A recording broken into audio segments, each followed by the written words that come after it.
Well, you will notice here that the text makes much of the death of Jesus. And you will notice that it is mentioned with frequency in relatively few words. The fact that in verse 43, Joseph was going and asking for the body of Jesus was on account of the fact that he was asking for the remains of Jesus.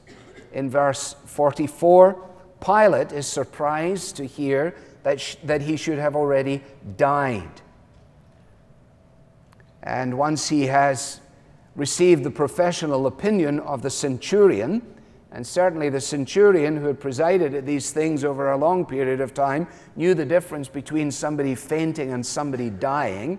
As soon as the centurion had given his professional opinion, confirming the fact that he was dead, then we read in verse 45 that Pilate granted the corpse to Joseph. Now look at this. One thing is absolutely clear. These men were not intent on making Jesus comfortable for a couple of nights, were they?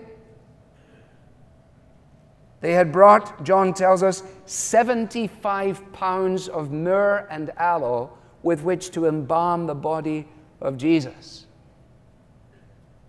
Don't think for a second that this little scene here is the scene of two men so fully in love with Jesus that they said, now let's get him ready for Easter Sunday. Let's get him all set, you know, because in a couple of days he's going to rise again. They didn't believe that for a moment. No, from their perspective, the Jesus movement had ended. The king had died.